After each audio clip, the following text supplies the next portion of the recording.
Hey everyone, and welcome to Sasquatch Theory. In this episode, I interview Mike from Michigan, who has had a lot of experiences in his life.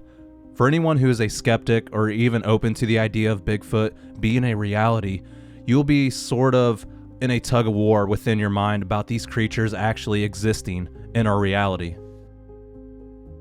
Some days you will be like, yeah, that's real. It's very possible that some type of unknown hominid could be living out there and we have no idea about it. And other days, your mind will tell you, no, there's too many people, there's too many houses, and there's no place on this earth that man has not been. How could a creature that large hide from technology and from mankind?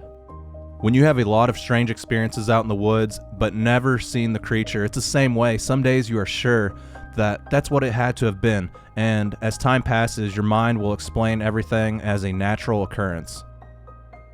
I know when I had my experiences, I was wrestling in my own mind as to what that could have been. It makes you really wonder why certain people have multiple experiences or encounters and many other people never experience anything in their life. I know a lot of people talk about being marked or even tagged by these creatures, and some refer to them as demonic beings and part of the Nephilim from the antediluvian period. What are your thoughts about this subject? And let me know down in the comments below. If you enjoy listening to Sasquatch Theory, please like and subscribe and hit the bell notification if you can, please. And if you have a Bigfoot encounter that you would like to share with me here on the channel, please contact me at sasquatchtheory@outlook.com.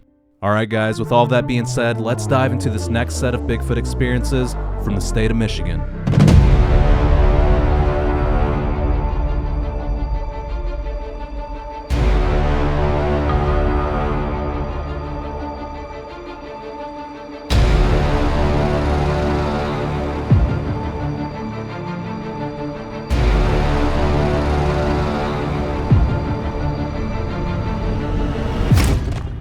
All right, Mike, welcome to Sasquatch Theory. How are you doing today, sir? I'm doing great. Good. Mike, if you would, tell us a little bit about yourself and these possible encounters that you had in Michigan. Sure. Well, it's hard to, things started basically when I was in about fifth grade. I went to a Christian camp called, it was on Lake Ellen Baptist Camp. It was on a lake called Crystal Lake up in the UP. I think it was Dickinson County. Me and two buddies got to this camp that we had been to many times as a summer camp. This was like a fall camp. And it was a shorter, instead of being a week long, it was like a 2-day camp or 3-day camp. Mm-hmm. And our church was like the closest church to there is maybe an hour and a half drive, but it drew from churches all over in northern Wisconsin and whatever. So when we got there were like no other campers. A lot of the staff wasn't even there. There were probably like maybe 20 people on the whole camp. And so we went to put our bags and stuff in our cabin, and there was nobody around. So we're fifth grade kids. We were super curious, and we started exploring, and we saw directly outside of the cabin, there was maybe 10 feet away, there was this road that went down a hill into the woods. And it was that clay from the UP. It's kind of reddish clay. And in that clay, there were footprints. There was a track line of maybe 10 footprints, and they were, Shaq-sized feet. That when I saw Shaq's shoe in Foot Locker, that was the first thing I thought of. Is about like that size. They're just giant feet. The stride was, not that much bigger than an adult male, but it was, like I could run and jump like from one track to another, but not. I couldn't do more than one. It's like, like I could run and jump from one track to another, but I couldn't continue the trackway down the thing. Yeah. So I had a big stride. Yeah. And so the other really weird thing about him is it only had 3 toes. And so, this is a Christian camp. There's a big, we joke each other and play practical jokes on each other a lot. And that was what I first, the first concept. So the next, for whatever reason, we looked at the tracks for about 30 minutes, and then more people were starting to arrive, and we went off to lunch or something, and then you get swept up in camp, and we really didn't think about it that day. And then we took a hike down that the next day, and they gathered us down that trail, and they gathered us all around. They were asking questions, and I thought that there's a chance it was a practical joke. So I asked a question, like letting myself open to be the butt of the joke and laugh at me if it was a joke. And they deadpanned it. They didn't, you know what I mean? They didn't spring the nobody laughed at me. They just kind of was like, that doesn't exist. Let's just move on. And it had rained, so that it wiped out the tracks. We didn't show anybody. So we went on the hike, and it was all fine. Then the third night, the closing night of the ceremony or of the camp, we heard the cabin next to them. Their counselor was yelling at them, trying to get everybody corralled and go to bed and stuff like that. And we knocked on the door and ran away, and we hid right by where we had seen the tracks. And, obviously the counselor opened the door and looked around, couldn't find anything. He went back inside, and, like 3 feet away from us, something growls, and we all freak out and run to the cabin. And the growl was it was like I don't know.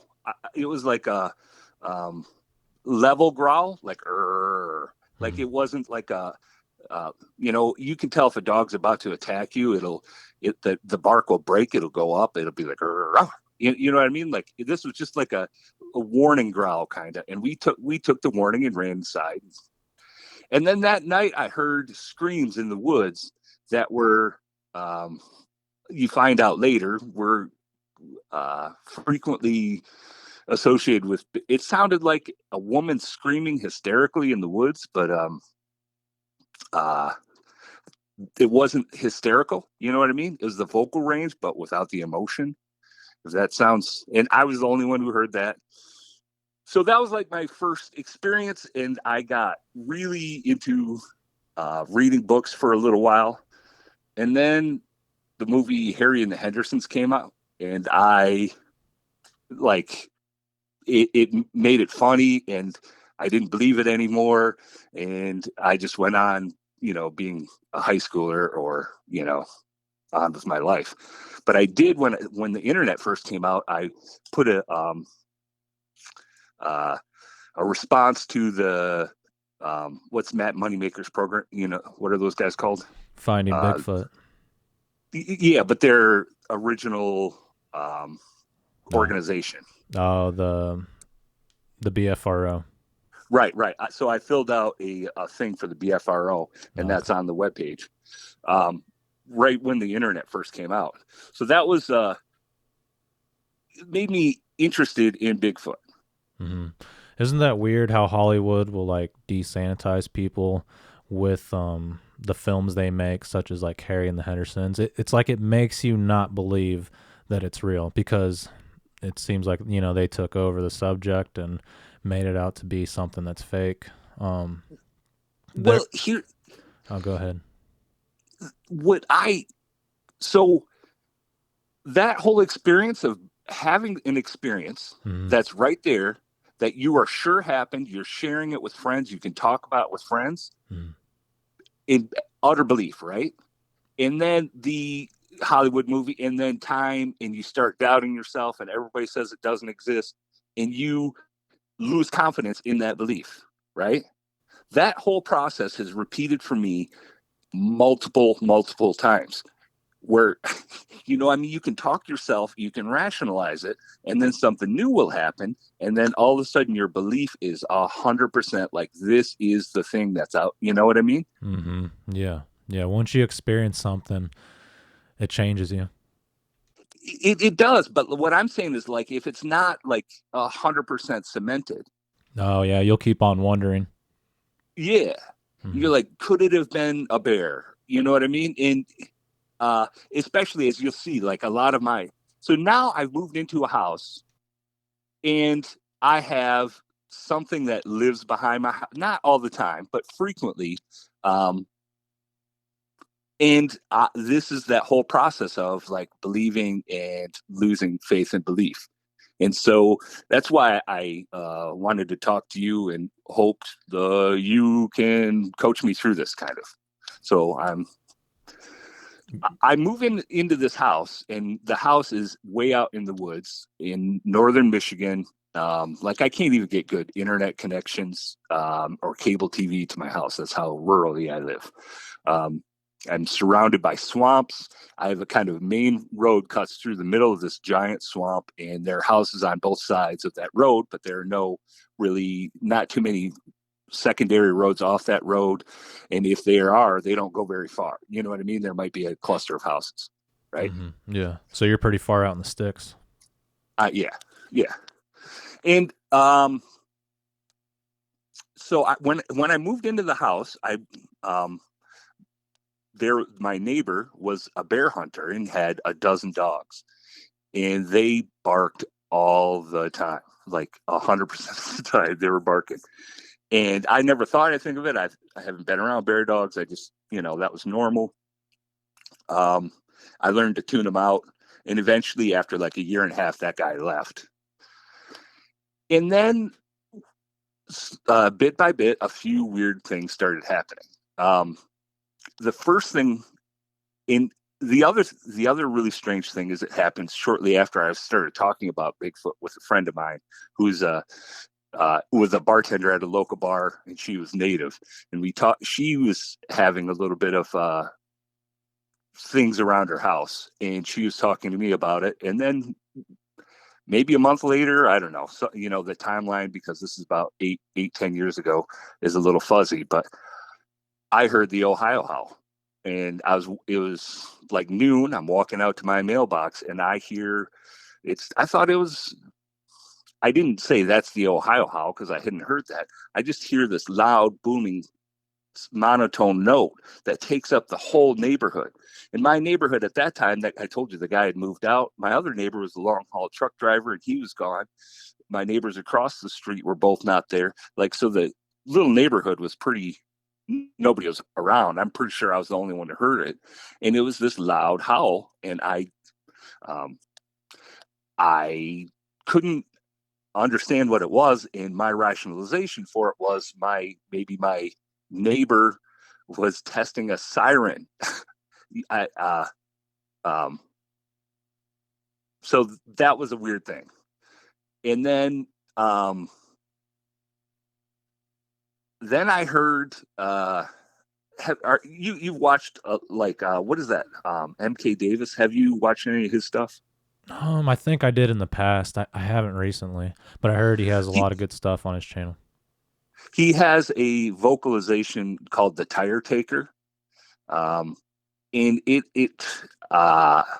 another description of it would be like possessed Beavis from Beavis and Butthead. So one night I'm laying in my bed. I have the window open. It's a hot, humid night. And I'm just sitting there, and I hear something maybe 100 yards away out in the woods. Something pounce on something. I hear a jump, a thump, a thrashing, and then like a second later, a bigger thump and thrashing. And what I am thinking in my head was a creature caught another creature, and then something caught both of them. And then I heard that like demonic Beavis voice. It was just like, like, and I like it made me go cold right then. You know what I mean? And I was just sitting there like not breathing. But I got the sense that it wasn't meant for me to even hear that. It was creature to creature. You know what I mean? Yeah, like they were communicating back and forth. It was more like a young one was out of line and an older one was dominating it. You know what I mean? Mm-hmm. It was like, I'm going to take your food away from you because you didn't listen to me. And what are you going to do about it? That was the, if I could translate, which just from the sound, and another thing I kind of am struggling with is I'm a little bit of an empath, and I can kind of read feelings into things. So that it's not very great for science because I don't have any scientific proof of what I'm saying is true, but that's kind of the way I felt. And I felt like from that exchange that it was not meant for me and that you know what I mean? Yeah, kind of reminds me of like two chimpanzees fighting at the zoo. Yeah. And this was a clear mismatch. You know, there was a dominant one and another one that wasn't happy, but what could he do? You know what I mean? His only chance out of that was to surrender. So, which is also weird because when I moved into this house, there was 30 tires behind my house. And I had them moved away, which is a weird thing from that tire taker video. So these things happened before I moved away for a year. I went to Texas for a year. And when I went to Texas, one of the things I started listening to Bigfoot podcasts. And when I came back a year later, I came back and I got home at like 2 a.m. after driving all the way from Texas. Well, I mean, from Illinois, where I stopped. I drove all the rest of the way back home, and I get in my driveway and into my house, and my doors were locked, and my friend had the key. And I was like, you know what? I'm not going to deal with this. I'm just going to sleep in my driveway, and I'll deal with it in the morning. You know, I'll link up with my friend and get my key. Right. So I'm sleeping in my car, and I come awake, and my car is faintly illuminated, and above my garage there is a glowing orb. And I look at it, and I had the feeling I was being watched. And as I look at that orb, it just kind of loses altitude and dips down behind the peak in my garage, and I can't see it anymore. And like I said, I was super, super tired. So all I did is go back to sleep. What color was the orb? So it was like whitish, maybe slightly blue. Okay. And it was about the size of a big beach ball, maybe. And the way it illuminated the area was strange. Like it wasn't like a light bleaching a bunch. You know what I mean? It was like localized light. It only lit up around itself, not like the entire area. Or was it the opposite? Yeah, it was around itself. Like it itself was lit. And then it had an aura about it that was, maybe another 10, 12 inches. And then it was like very faint after that. You know what I mean? Mm-hmm. Yeah. Yeah, that makes sense. I've seen them before, and yeah, it just seems like they have like a controlled light per se. I don't know. There's an intelligence behind it. Is that what you felt as well? I thought it was, okay, so I don't believe one thing. I believe a range of things, right? It could have been like a drone, or it could have been like an astral projection, or some combination in between is basically where I'm at with that. Yeah. And I think it recognized me as from my previous time at this house. And I went to sleep and it didn't molest me further that night. And, but that was something that, immediately woke me up to, the strangeness that was really ramped up that summer. I also have to say, when I moved in the house and the dogs were kind of going crazy, a couple of times when I was moving in, I had the feeling that somebody was in my house in between the two trips, like a cupboard door would be open or something.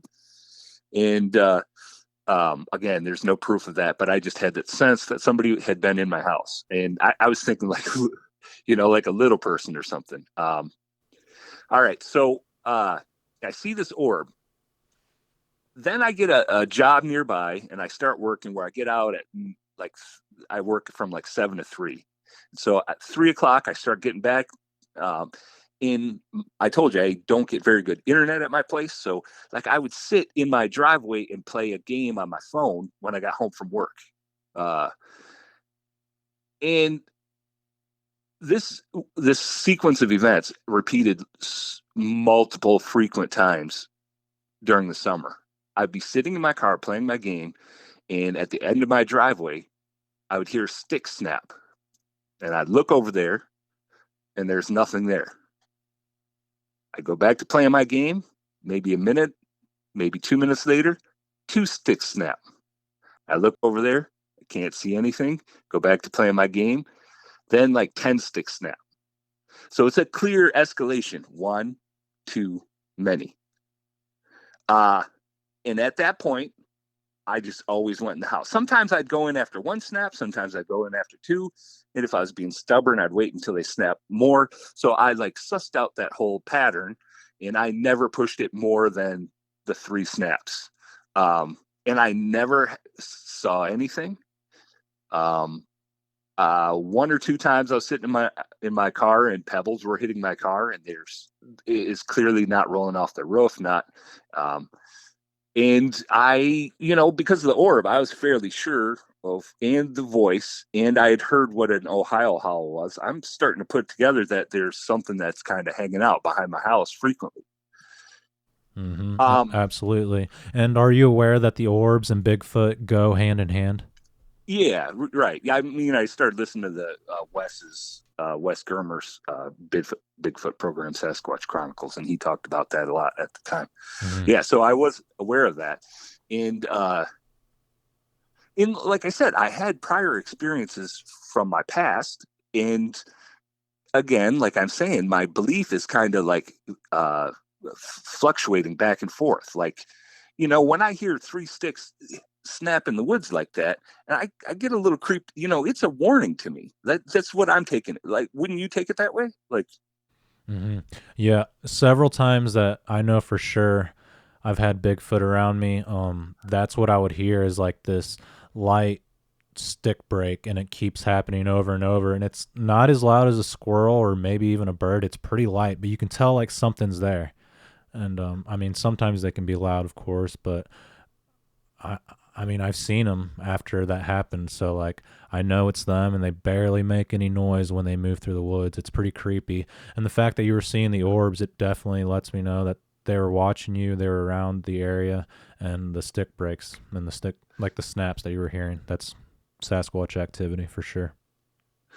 So I have a buddy who lives down the road, and I start, telling him, hey, there's something in my driveway snapping sticks. I have 2 friends I basically tell about this a lot, and the one is kind of poo-pooing me, like, maybe it's a squirrel, and I'm like, no, it's not a squirrel. So he actually rents part of my garage out and stores some stuff in there, and he was down here making a trip, and I was talking to him about it, and he's a real wild card, like he's an alpha male, like notorious bar fighter, just a wild man. And so like his phrase is like, sometimes you have to break it to fix it. So he stands at the edge of my driveway, like 10 feet away or 4 feet away from where I frequently hear these snaps, and he just goes Rah! Into the woods. Right, nothing happens. He goes home. That night, something slaps my house so hard. It was like 5 o'clock in the morning. It wakes me up. It slapped it 3 times. It almost shook my house off my foundation. Sorry about that. It almost shook my house off my foundations, and I could tell it was upset, and I knew exactly what it was upset about. And I think it was a clear message to me, that my buddy was kind of acting dominant and threatening to it, and it was like I'm the boss, and I could tell it was mad at me, right? So I don't know like the order of which to tell the story, so I'm going to go from house slap to the second time I had my house slapped. The second time I had my house slapped, I was laying in my bed sleeping, and something slapped my house in a different part. And I came awake and I realized that I had sleep apnea and hadn't been breathing, and I was like choking on myself. And it slapped the house again 3 times. But the feeling of the house slap, the emotions of it were totally different. And this time it woke me up from choking on myself. I woke up gasping for breath, and and you can remember I heard this, like you're aware of the last 3 seconds you were asleep, like something just slapped my house and woke me up from choking on my. So what I'm saying is, like, I don't think that, like, this thing has especially evil intentions to me, and I think some time had passed and I hadn't provoked it further, so that was interesting to me. Yeah, see, like that's the spiritual or paranormal side of them that I talk about, and it's like they know where you're at in the house, and like they know what's going on. It's strange. Yeah.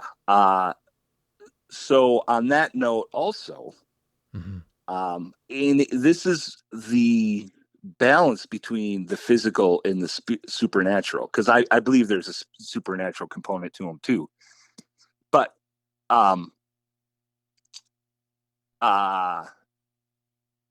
this I know was later, so I'll try to rewind the story. Okay. After the house slap the first time, it would do the breaking sticks thing again, like that returned.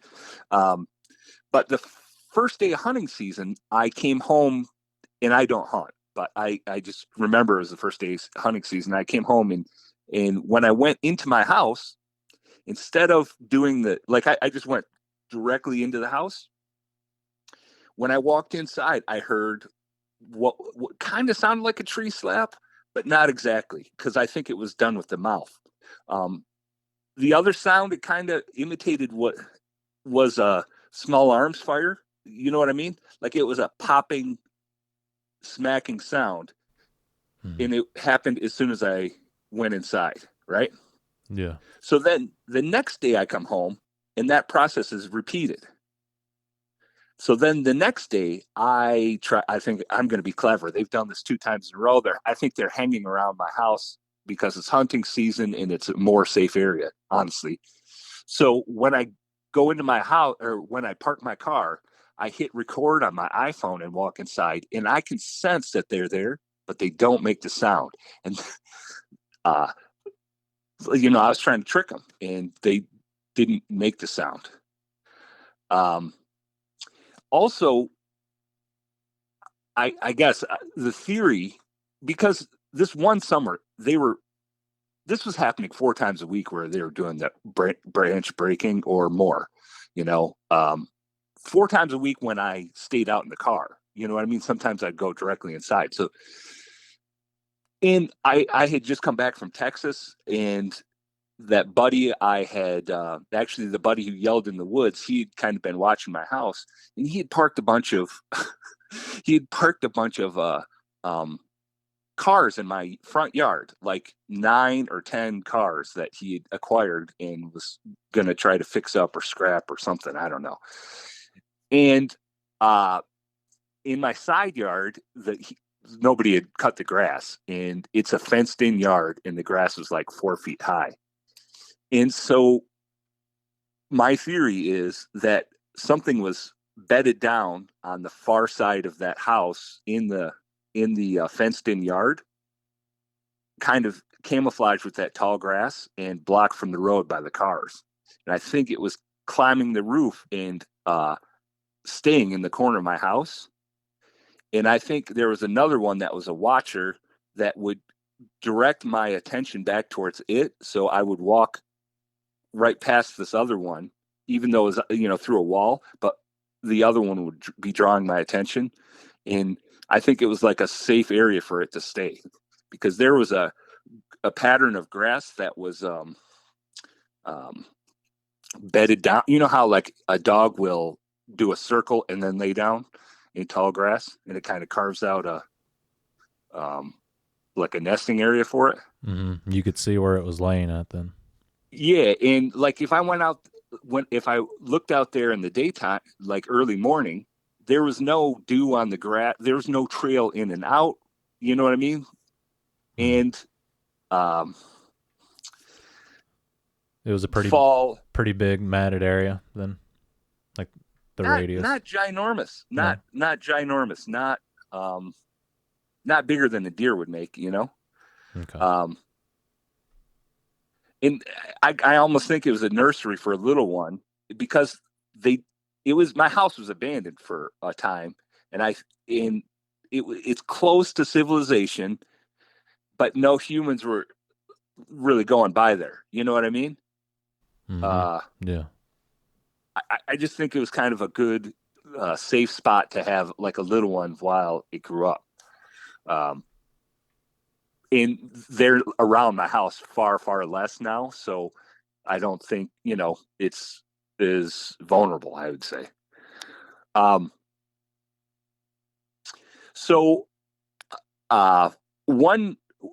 said I never really pushed it past the 3 breaks, but that same buddy who parked cars in my front of my yard had a car in my garage. And when we finally got the car out of my garage, I was hanging out in the garage cleaning it, and after nightfall, and I got the 3 stick brakes, and I shut the garage door, and I hung out in the garage, and I heard something climb on the roof of my garage. And it was that really labored breathing, like sloppy, like long labored breathing kind of thing. It was creepy and terrifying, and I went in the house.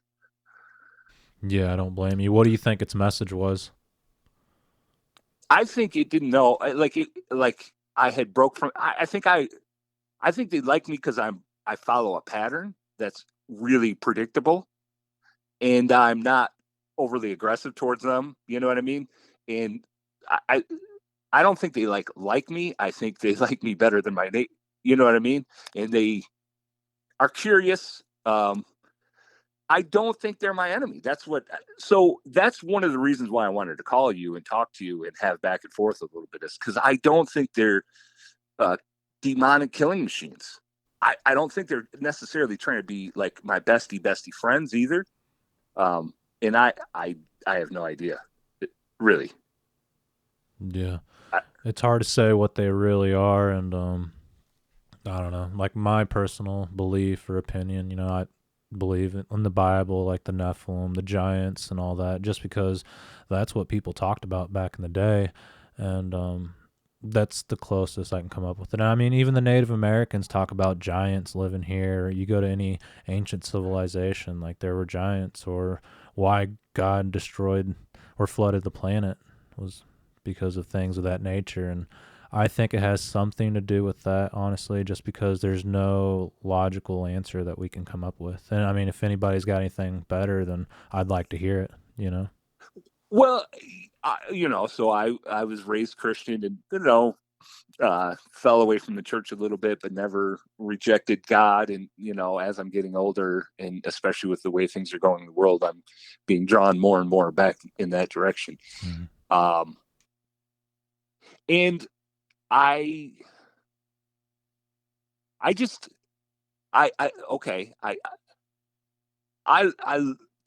have, like I said, not only rejected God. I try to love my fellow man. I try to be obedient to God, and I pray. These things aren't here tormenting me, right? They're curious. They're around. I don't get evil off them. I get dominant. Another weird. This was before I went to Texas. One time, I live kind of poor. I told you I live out in the country. My pipes had frozen, and I wasn't going to do anything about it because I didn't have a lot of money. So I just would pee outside. And so one night I really had to pee, and I went outside briskly, and I was on a mission. Like I was fast walking, and I get to the spot by the edge of my garage where I pee, and like or like 10 feet before that, I'm like marching, and I hear it sounds like a caveman. It's like, huh? And it starts running through the trees. Just it sounds like a bulldozer crashing, like smacking big trees, like blah blah blah blah blah. It's running. I hear it run for 100 yards in the bush, just destroying everything in its path. And I thought it was a bear at the time, and I just thought it was kind of funny. I was laughing in my mind. I was like, haha, that's kind of funny. And I peed and I went inside, and the I that the amount of destruction in the strength in that, and that caveman was really strange to me. Yeah, I've heard that before, actually. I was at the Mark Twain with my buddy Bill, and we were sitting around the fire, and I was like recreating the whistles that I heard from the Sasquatch at my place, and I was just like, doing it like a whistling, and then at the edge of the woods we hear, huh? It sounded like Homer Simpson or someone with like Down syndrome, like, huh? So, and when you said that, it reminded me of the Sierra sounds there. And my pet theory on that is sometimes I think they're just imitating what people have said to them, because that there's one of the first utterances that thing makes is it sounds like he's saying WTF, and then the little one, it kind of screams in the same vocal range of someone screaming, but the terror is not there. And that's reminds me of what I heard when I was back in 5th grade, like imagine this is a thing that when a human sees it, they say this thing, what the F, you know what I mean? And it's just repeating that thing back to them, Earlier you mentioned something about the little people. Have you had an experience with them before? Because I hear a lot of stories from the UP of Michigan. No, you were talking about like the doors being open or stuff in the house, and you didn't know what did it. But yeah, I don't know. It was a weird, unsettling thing. Like something has been in here, and I saw the orb, and I saw 2 other things that kind of blow my mind. I don't know. One time I was coming home and probably off my normal schedule, right? And I'm slowing down to come into my driveway, and I see a black humanoid shape at the edge of a fence line that separates my neighbor's property from mine. But it kind of looks like a smoke figure, right? And it runs down the fence line, and then there's a bit of driveway, and then there's a garage, and it goes, beeline towards the woods. But it looked over its shoulder and then ran that way, but it ran like the Flash. Like my eyes couldn't keep up with it. I could see where it had been in the impression. That's how, you know what I mean? Yeah. You know how they represent Flash and you see the orange streak? Yeah. This wasn't an orange streak. It was a black streak. It was,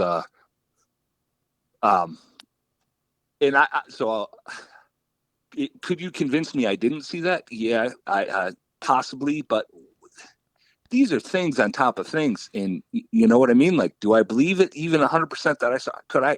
I don't know.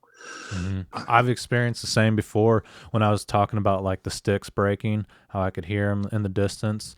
I've been hearing that for like 3 weeks. It was a few summers ago, and I could never figure out if it was like a robin or a squirrel. So like I snuck down the trail real quietly, and at that point I've been sitting in a chair every day. I just been sitting in a chair, but I got up randomly and I'm like, I'm gonna go see what that is. When I got down there, I heard this nasty grunt, just like a brrr. It sounded like a bear or like a buck, and like a whitetail and rutting. And when I looked over to my right, there was like this brown creature there, and by the time I looked over, like two big breaths of steam came out, like because it was early in the morning, you could see its breath, but it all happened so quick, and it looked like it just like disappeared, or like somebody threw like dust up into the wind and the wind took it. So Yeah. it was kind of freaky. Yeah. So that's one thing I saw for sure. But most of my like encounters and interactions with this thing are not visual. Here's another one that perplexes me. Like, I get internet in one corner of my house. I have a metal roof, and so I don't know if that disrupts the signal. And like I said, I live out in the country where it's not densely populated, so there aren't even a lot of cell towers. So I get internet in one spot of my house, and I use my phone for entertainment a lot. And I'm hanging out here, and it's wintertime, and I am a little bit sleepy, and I'm nodding off to sleep, and I suddenly jerk awake. In the exact second I jerk awake, something pushes off my house with force and makes a racket. It sounds like a whole patch of snow fell off my roof. Like 500 pounds of snow. Mm-hmm. Yeah, I got you. And so I am certain the next day there are going to be footprints away from my house, or there's going to be a pile of snow and bare roof. And there was neither. And I sort of think it was trying to connect its mind to my mind.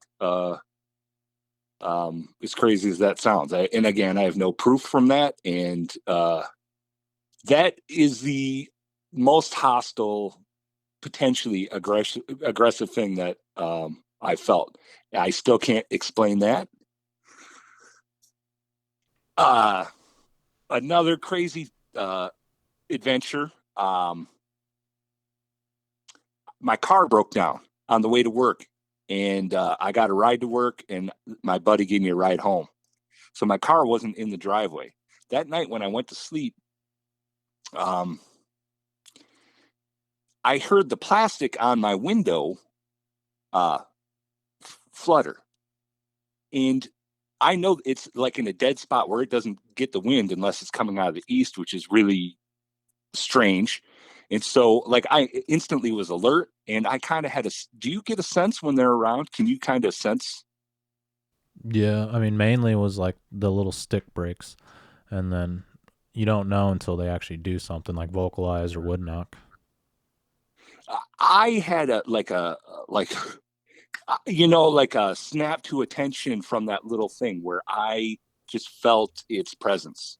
Mm-hmm. And like I said, I have plastic on the window, and so I'm like tense. And over the course of maybe 15 minutes, I finally start relaxing, and I'm just about to nod off to sleep, and it takes 3 steps off my porch, and it is ungodly heavy. You know what I mean? The footsteps are clunk, clunk, clunk, and it steps off my porch, and it was definitely bipedal. It was definitely not a kid. I'm a big dude. At my highest, I weighed probably 460 pounds. So there's no way I could have made that noise wearing combat boots at my heaviest. Prior to it, when it came up on the porch, it was silent. Like, it can play with mass, I think, honestly. And it stood in a window with plastic over it. On the inside, there was another sheet of plastic. There was cardboard over that, then a blanket over that. And it stared at me through my window that had all that covering for 10 minutes, checking to see if I was okay or if I was at my house when my car wasn't there. Yeah. were you going through something traumatic when all this happened? I'm not saying like it's all made up in your mind, but I've noticed a lot of people that have Bigfoot activity are going through something in their life, whether it's like a loss of, family member, or maybe some type of sickness or anything like that. Not. Or just I mean, personal things, were you going through? there were personal things. Anger, like I had a split with my brother and was very, very angry, and I was self isolating from that, because I had murder in my heart towards my brother because he screwed me over, and so I had to self isolate and just take that down and heal a little bit, breathe a little bit, and not get further abused, I guess. Yeah. Yeah. So, and I hear what you're saying, but this is also over like a 10-year period. There was one set of time where it was way more than others, and I've also seen footprints. So this is crazy stuff, I'm not even at all offended that side door are questioning my mental health, I guess. No, I'm not questioning your mental health. I just noticed. I'm saying I think this is crazy. You know what I mean? No, okay, yeah, no, I understand, and in what I'm saying, it's not wrong for you to. I would rather you be like, hey, are you a little crazy? No, not at all. Just I was going through a lot whenever I had my encounters, and Carrie Arnold, who had Bigfoot Odyssey on YouTube, he's not alive anymore, but right, yeah, he lost several family members when he was out there turkey hunting and encountered something. He was trying to get away from the pain. So it seems like these things can sense our emotions or some type of distress, and I think it's like a mechanism for any predator to have to stalk prey. But not saying that you're prey. I'm just saying they can pick up on senses and things like that. And it's similar to like how wolves can seek out the sick elk by like their feces and stuff like that. They can smell that they're sick, and they follow those specific ones, things like that. Yeah. So I got another extremely, extremely crazy circumstance that is way more supernatural. And I told you I had two buddies that I talked about this with, and I've explained one of them. My other buddy, he is quite a bit younger than me. I met him actually because he was dating that other buddy's niece, and we started hanging out, and he has lived a gangster lifestyle. Like when he was in high school, he sold a lot of weed and even some pills, and ran afoul of the law, and went to jail a couple of times. And honestly, he was on he needed to get a job in order to keep the probation people happy, and I helped him get a job at my work. And we were hanging out a lot because we worked at the same job, and he was also trying to avoid a lot of his bad associations. And we were just hanging out, smoking pot, playing a lot of darts and whatever. So he had been off the hard drugs for about a year, and it was his birthday coming up, and he kind of dipped on me and stopped returning my calls for a couple of days. And I kind of knew what the situation was. He kind of ran back into his old crowd. So like after 3 or 4 days, he gives me a call and he asks if he can come over, and he is emotionally messed up. And I say, yeah, hey, sure, come on over. So when he pulls into my driveway and parks, I'm in my house, and my my smoke detector starts going off. like it's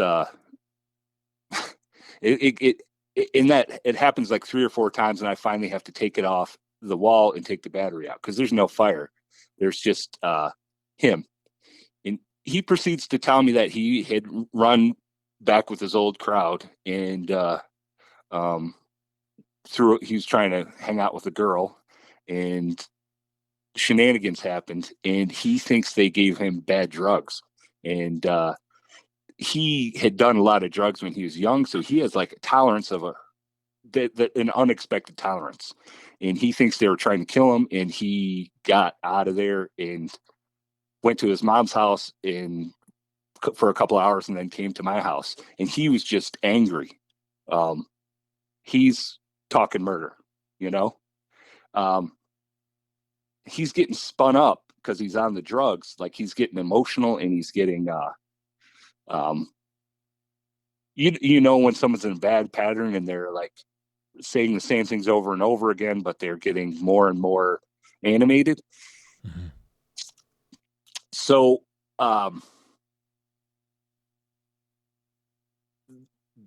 the alarm kept going off, and I had to take off the battery. And then I was like, hey, let's just go. Why don't you smoke a cigarette where I'm not smoking in my house? Let's go out to the hallway and keep talking. So we move outside to this hallway, and we're talking in the same, he calmed down. He agreed. We went outside. He starts talking to me, the same process. He starts getting more and more spun up. In my door that's on the like 10 feet away down this hallway starts opening and closing, like slamming, opening and closing. And I'm like, this is really, hey buddy, I'm listening to you. I want to be here for you as a friend and help talk you through this, but I got to see what the is happening I got to see what's happening with the door. So we go outside, and we're standing there.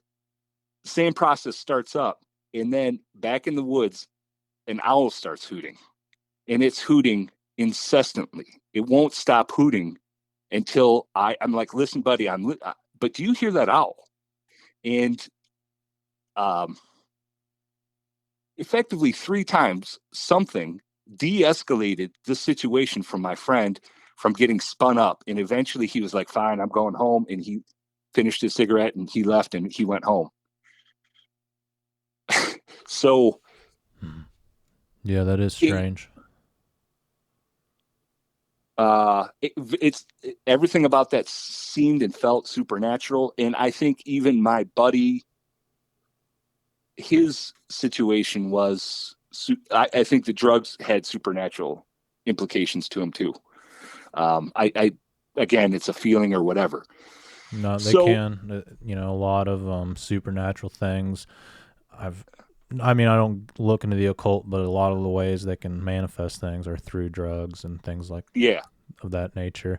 And I apologize earlier. I wasn't questioning your mental health, and I believe you 100%. I was just more trying to poke to see if there was something deep going on there that, could cause this activity to happen, just because I'm trying to relate to other situations that I've had, that I've heard from other people. So I wasn't trying to make it seem like something that's not. There is, like I told you, so I get a feeling that this thing that I think is a Bigfoot, I haven't seen it well enough to, I think it is connected to Native Americans. I get that impression and that feeling, and the activity ramped up more when I interacted with certain Native people. Mm-hmm. Yeah, absolutely. This is another weird instance. I was at a music festival that was really small and local, and there was a Native guy there, and he is a little bit of a shaman. In my words, it seems that way. He was having a pose. I don't know what you call it. Like he took off his shirt, and this other young guy took off his shirt, and they were like having a pose off. They were like flexing and contorting and showing off their muscle definition, but it was like a dance off. You know what I mean? But there was like kind of and my buddy who had the guy who had taken drugs had interacted with this dude in the past, and he had kind of performed a gesture on him that healed him. All right. So I'm at a music festival. I had eaten some mushrooms and I was tripping. And this dude, after like 10 minutes after that posing off contest, kind of sidles up to me and bums a cigarette from me. And I give him a cigarette. And he starts kind of challenging me. Like staring me directly in the face and a little bit imitating me and just kind of seeing how. And then he speaks native to me. And I being a smart ass, spoke Korean back to him. And he made a surprised face and looked me up and down again. And then, he said something to me and then he translated what he said to me. But he's still being a little bit aggressive. And I was like, listen, man, I lent you a cigarette and I'm cool with you. And like, I'm not we should be friends instead of enemies. And he nodded and he tapped me on the shoulder and he said, you are a friend to these lands. And at the exact second he touched me, a shooting star went behind his head. And it was the freakiest thing.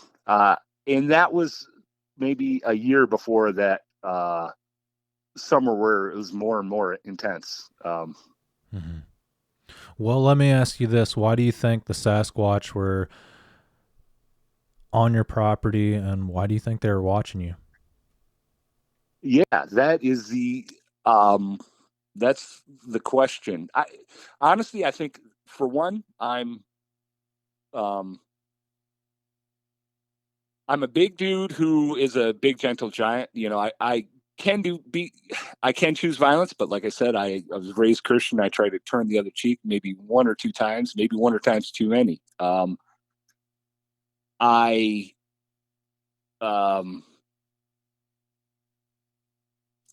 don't know. So I'm on the same boat as you as well. I go back and forth, and you feel like it's spiritual warfare or something? Because people do talk about that. Do you? Okay, I don't. That's what's confusing me. It's because I have family and stuff, and I've mentioned, and they're just like 100%. This is demonic, and I. So, in my opinion, it kind of has taken an aggressive thing towards me one time when my buddy took an aggressive action towards them. So it was like, I see your 5, I'll raise you 5, but it's not going out of its way to be aggressive towards me. It's hit my house another time, which woke me up from not breathing right. And I think, and I got the feeling off it, like it helped me out there. It's kind of checked on me. And I think in that situation of my buddy, I think it was warning me, which, so if this is an evil demonic thing, why is it warning me against other potential scary, harmful things, Yeah, after I encountered a juvenile here at my place, I felt like I was kind of healed as far as like my misery, my physical back pain. Things just randomly got better. The thing never hurt me. It looked innocent. And I started doing a lot better in life after that. I don't know if it was just like a psychological thing of seeing something different in life that opened up a new doorway in my mind, or if it actually like healed me. And I wouldn't say that if I didn't hear other people say they have healing properties. If I just heard that, I'd be like, that's BS. But actually experiencing it, seeing them, and having a change in my life, I feel like there is something good to them. Well, I would further go along with that. I think I was, like I said, I was in a dark spot, and I was intentionally trying to heal. You know what I mean? Like, I was tempted to do bad stuff and was deliberately fleeing temptation, and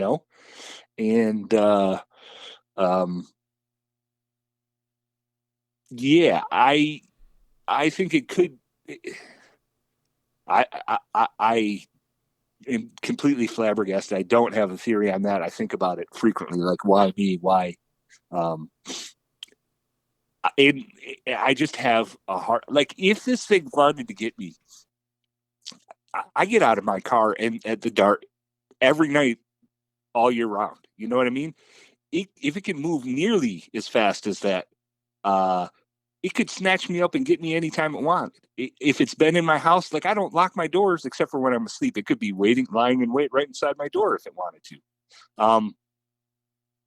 And I think it, like I said, I don't know if it wants to be my friend. I don't even know if that's true because like I told you, I've had a lot of experience, and it's like, which ones can I tell you in a short period of time or whatever? Mm-hmm. Yeah. Well, I know for a fact, like the Sasquatch, like if somebody's doing something wrong out in the woods, they're watching, and sometimes they let people know. I've heard many stories, and I've had an experience that I never talk about with people, but like when you're doing something, I don't know, maybe you shouldn't be doing, like they're watching and they'll react to it sometimes. Yeah. And I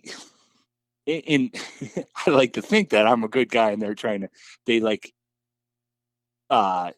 you know what I mean? I think I was I think I was unwittingly being the babysitter of one of their kids for a minute. You know what I mean? Like not only because I'm a nice guy, but also because, like I said, I'm very regimented. Like if I forget something in my car, you can see me coming because I am in one corner of my house and I walk out and I turn lights on and walk through another room and turn lights on, walk through another room, turn lights on, walk to that hallway.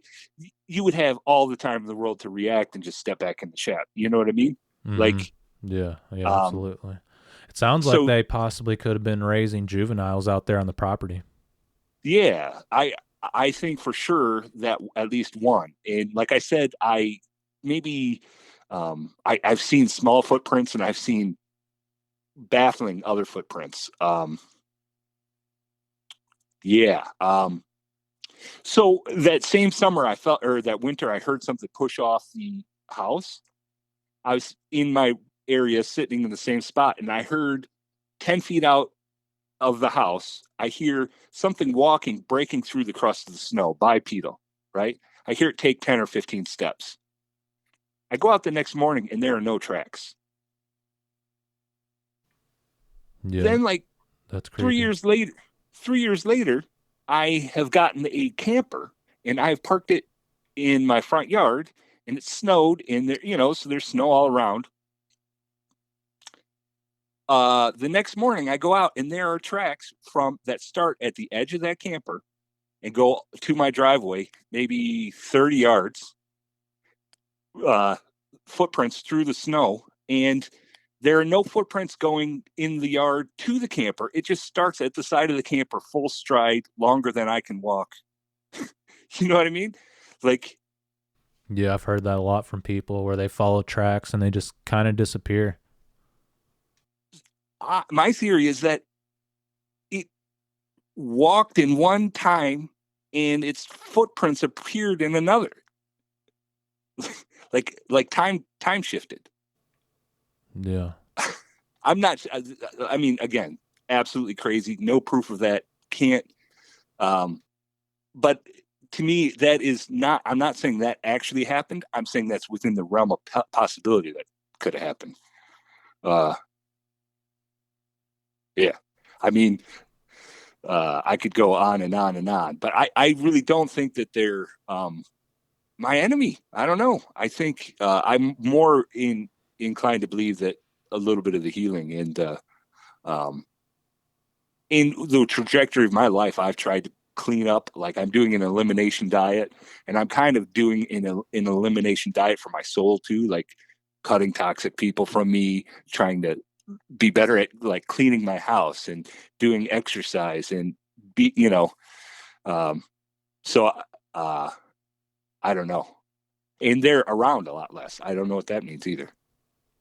Yeah. I'm always trying to do the same thing too, and it's hard to not fall into the ways of the world. You gotta do your own thing, and you gotta be comfortable with being alone, because sometimes doing other things that are a lot more fun can lead to danger, and sometimes it's best just to do your own thing and take care of yourself. Yeah, and I mean, that's been my journey lately, and I think even the whole time moving into this house, I maybe was kind of moving away from some things. Um, I don't know. I wish I could uh, make it all make sense, and also like even chronologically tell, because there's a whole bunch of the stories that I'm leaving out, but I feel like I've talked forever and given you a good gist of what's happened. Okay. Yeah, that's fair enough. And I appreciate you for sharing all the information you did. And yeah, it sounds like Sasquatch activity, and it sounds like they were active on your property for quite a while.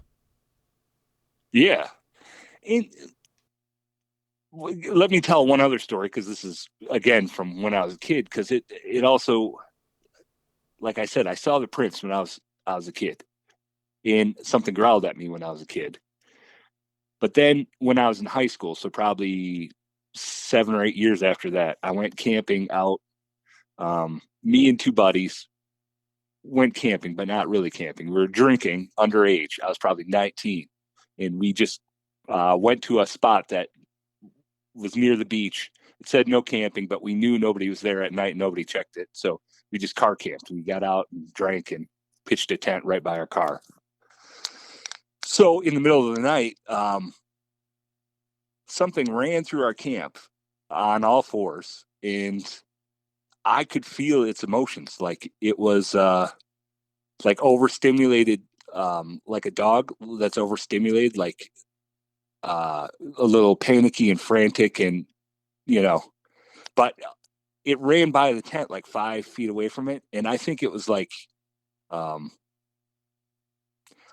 counting coup almost. You know what I mean? It is a bravery test. It ran by our camp, and then like 10 minutes later, it ran back the other way. So it was like working up the courage to go through camp. Or like a bunch of teenagers being like, "I dare you to go run by." You know what I mean? Mm-hmm. Yeah. Because it ran by one way, it ran by the other, and then it ran by one way, and another one ran maybe another 10 feet farther away.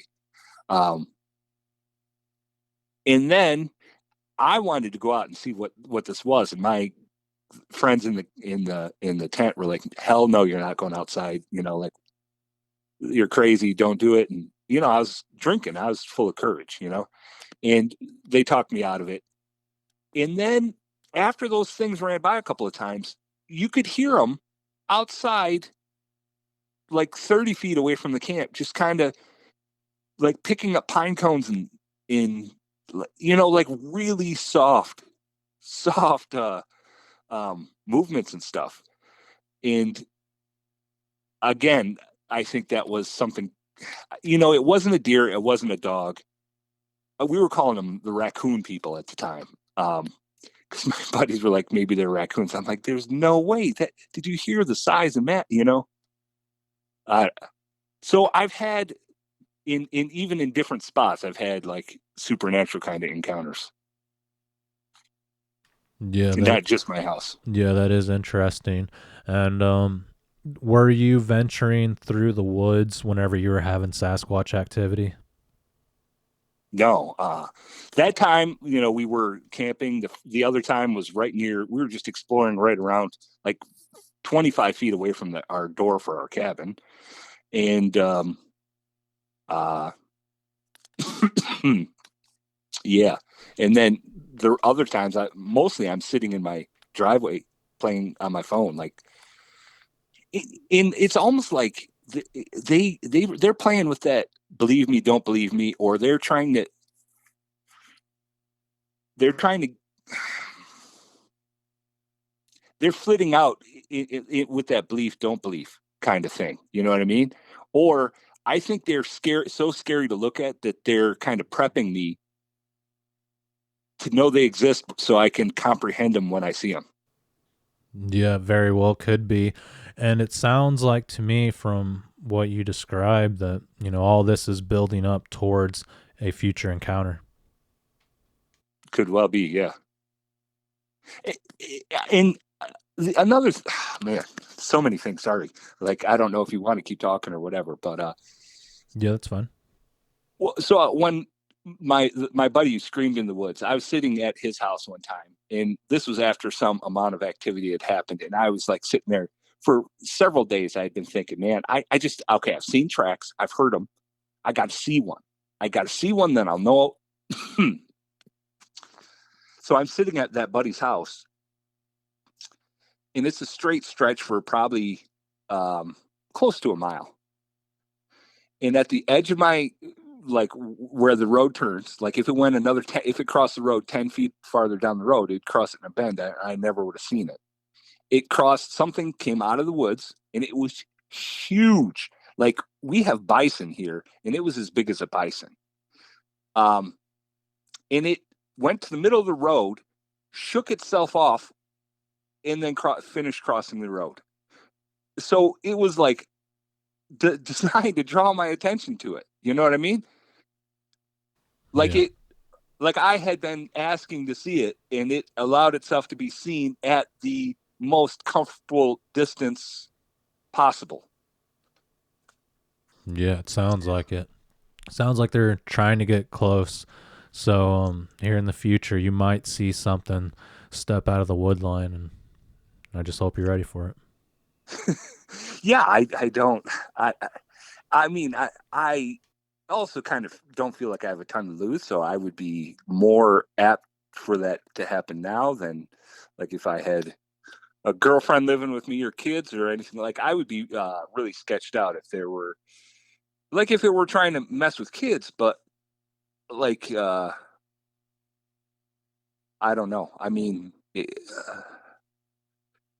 I have a hard time. So one time I drove home, and I park in my normal parking spot, and I open my door to get out of my car, and there are flowers sitting on the ground right where I'm about to step on them, like a bouquet of flowers, like hand-picked wildflowers. And I was like, oh, that's interesting. And I just ignored it because honestly, I think it's almost like fairy magic, and I don't know how to deal. Like you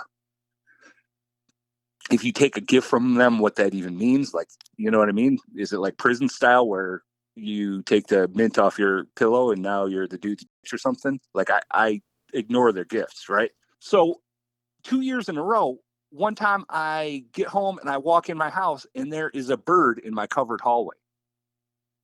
And so I'm, a songbird. So I let the bird out. I go through my other door and kind of chase it out so it can escape. Then, like a week later, there's a frog in that same place, and I didn't do anything to let the frog. I didn't help it or hinder it. I just ignored it. But then a year later, the same sequence happened: bird first, and then like a week later, frog. And I think those are tests. It gave me something beautiful to see what I would do, like something trapped, beautiful, and then it gave me something kind of ugly. And I think I passed the first test and failed the second one. Yeah, that is interesting. Do you think they put it in the house, or do you think it's just something strange going on? I think they put it in the house. I think I've heard of them, especially with frogs, putting frogs in people's shoes and pranking people with frogs,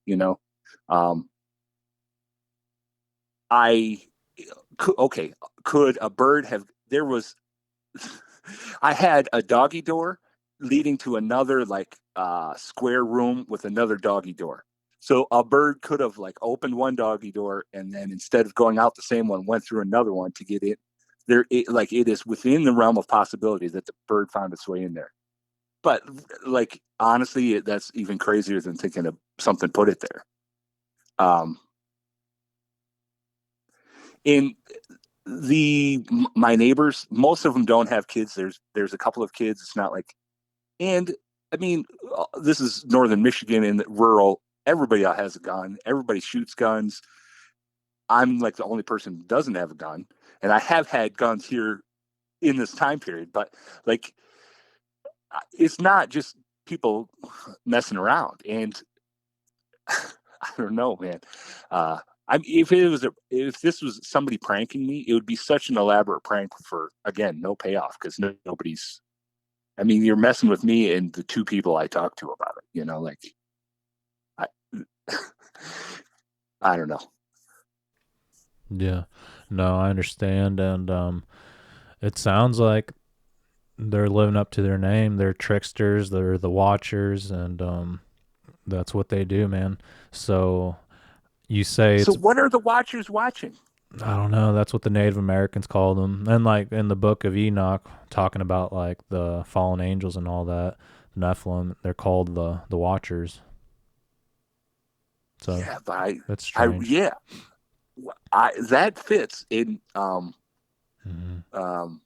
Yeah, and then Sasquatch researchers call them day watchers. So that's what they do. They're constantly watching people, and they're not always found in the deepest, most remote forests. Sometimes they're like in those little nooks and crannies, private lands where people barely venture in their backyards, or just areas that are surrounded by woods out in the sticks, such as yours.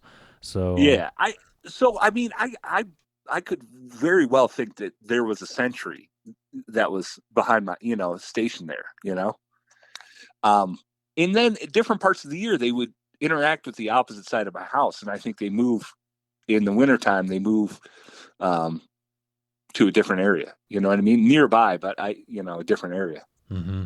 Is there a cemetery near this area, near your property? No, but there's a gravel pit, which is something else I've heard these things potentially gravitate to. Yeah, that is very interesting. Is there any type of water source near the area? It's swamp, like there are lakes. It's Michigan. There are all kinds of There's water everywhere. Yeah, that's how Minnesota is as well. Yeah, it's similar, Mhm. And I'm the only people that go back in the woods at all are bear hunters. That's it. No,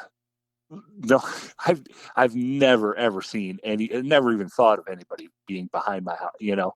Another weird theory I have is behind my house where they hang out. What another reason I'm fairly certain it's not a real human being, is there's poison oak everywhere. It is so thick back there that you would not, even in a damn suit, you would not be hanging out there snapping sticks to prank me with, like, in the biggest patch of poison ivy you've ever seen. In that last encounter I told you about, what that happened when I was in high school, and the things were running by our tent, there's poison ivy all over there too. And I have a low-key theory that they use that to help define their borders. You know what I mean? Yeah, absolutely. And I don't think there'd be people back there either with the amount of poison ivy that you're talking about. And I've seen thickets like that before, and yeah, it's just impossible to walk through there. No, you could, like, in the winter you could walk through there easily, right? But like in the summertime, there, at the edge of my house there, I showed you a picture. I cut down all the little trees after, just to, like, if you're hanging out by my house, hang out 10 feet farther back and give me a little more space, right? And I piled up all those sticks into mounds, and like made a mini little wall that separates the higher ground, and then there's like 10 feet with a couple of poplar trees and stuff like that, and then it goes into full swamp where there's like standing water, right? I put up that little wall, and it took a week to cut the trees down and throw them there, and I got bad poison ivy. That's one of the reasons I know how bad it is back there. And at some point later, within the next 10 days, there were trees knocked over that mirrored the wall I put up. There were two in a row that made like a wall behind my wall, and then there was a space in my wall and more wall on the other side, and there was another tree, a big tree that was cut in. It was at a different angle, but it was mirroring the same angle of my wall. Which is just like a small form of communication. You know what I mean? In my opinion. Yeah, I would tend to agree. And you say they're gone now? They're not around anymore? They're not interacting with me so much. Like I haven't heard any wood snaps. I haven't. Um, yeah, it's been probably 2 months since I've really had anything like owl call, any sort of interaction. Um, Yeah. yeah. Do you plan on getting any evidence the next time they come around, if they're vocalizing or if they're out and about? I've taken pictures of their footprints. There's a track line that is like 11 steps, and it took me 17 steps to walk parallel. It started full stride right at the edge of a tree. So, but each step, and David Paulides says that Bigfoot walk like a model where one foot is directly in front of the other when they swing. And it wasn't quite like that. They were separate. There was like left, right. You could tell by about 4 inches off center, maybe, you know? Mm-hmm. But each step looked completely different. And one of them kind of looked like a rabbit, its back legs, like if you dropped a rabbit in the snow, like made a snow angel of it for one. But then the next one looked kind of like a reptile's foot. Like it was really, really bizarre. And I took pictures of it, but I've lost the pictures of that. I changed phones and lost them and there weren't like, I don't know. It didn't look like a Bigfoot footprint. Yeah. No, that's understandable. Okay. Is there anything And else you'd like to add? Any other encounters or experiences? I mean, yeah, I mean, there's, yeah, I'm kind of running out of steam, I guess. Yeah. no, you're good. Well, yeah, I think that pretty well covers most of the experiences you had on the property. I'm sure you're going to be able to think of more later on. But yeah, like I said, that is definitely Sasquatch activity, and that's what you got around your property. But as far as Well, what they are, I can't really say. We're all kind of on the same boat, and that's kind of why I call the channel Sasquatch Theories, just because no one really knows, and we all have our own theories. I completely agree. And I'm assuming you're going to post this on YouTube. That's where I generally watch you. I encourage anybody who listens to add comments because I'll read them about what if they think it's evil, if they think, like, because I'm having a little bit of a spiritual crisis with this, as far as, if these things are Nephilim and ipso facto evil, why are they friendly to me? Yeah. I mean, if they're not Nephilim, it could be some type of byproduct of the Nephilim because they're creating a bunch of things in that time. And it's not just a couple here and a couple there. There was all kinds of strange creatures, especially hominids. Yeah. Yeah. And it could be abomination. I even thought it could be like, I've even considered like they are descendants of Cain or, yeah. A lot of people talk about that too. I've even considered the strange theory that they're descendants of Abel and we're descendants of Cain. Yeah. Or they could just be another form of human that evolved in a different way that had nothing to do with technology, and they just harnessed their own abilities and powers. I don't know if that's possible, but it seems to be the reality of what's happening out there. And I think there possibly could be a connection with the ancient Bible just because it's a supernatural book and this is a supernatural topic that needs possibly a supernatural answer because no one can really put their finger on it. And I 100% lean in that direction. And I feel like they are supernatural. I don't think they're a dumb ape. I think they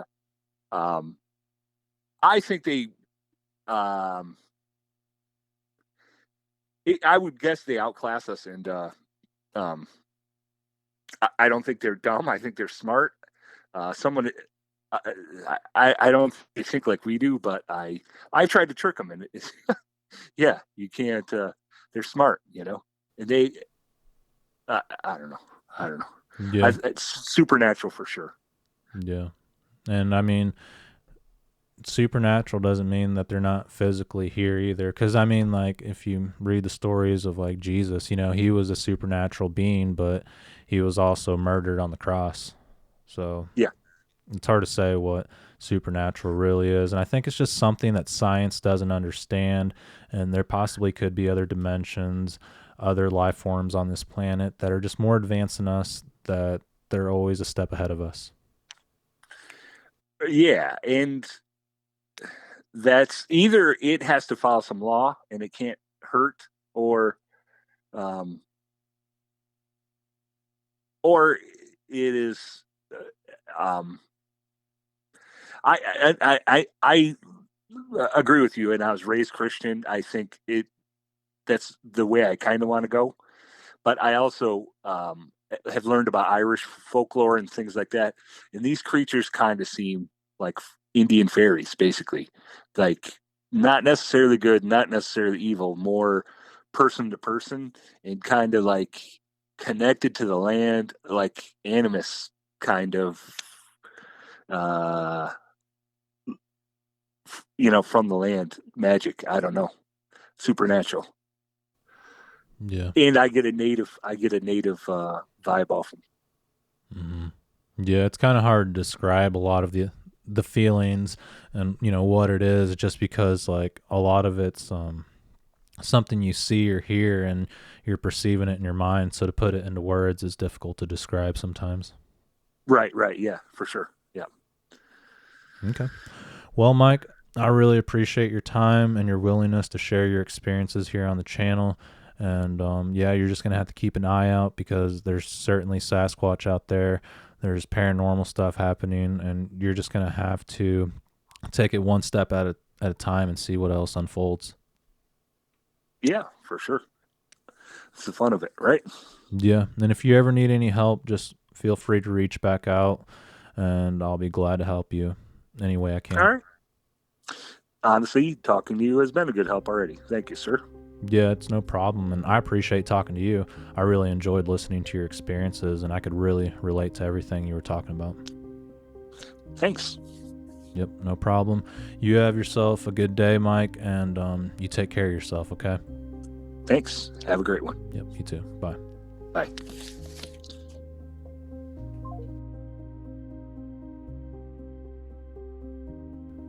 All right, Mike, thank you very much for sharing your experiences with all of us from Michigan. And I believe you 110%. Everything that you've talked about lines up with activity that I've had in the past. And I apologize if I offended you by talking about the trauma and things like that. I didn't mean to question your mental health or anything like that. And yeah, it does seem like the Sasquatch will target people who are going through things in their life, traumatic events. And it's no different than any other predator. Maybe they can sense that something's wrong. And it also works that way with entities, with demons. They will target the weak, things that they'll try to take you out when you're at your worst, if that makes sense. And they use fear and things like that. So that's all I was trying to talk about. So sorry if I offended you, and no harm meant. And I'm not trying to call you weak either. Gosh, I keep stepping into dog doo-doo here. And actually, you're a very brave person. All I'm saying is that these things will thrive off of negative energy. So, yeah, you're very brave for standing up and sharing all your experiences with everyone. And if anyone out there listening has an experience that they would like to share, please feel free to contact me. Thank you, everyone, for listening, and be safe.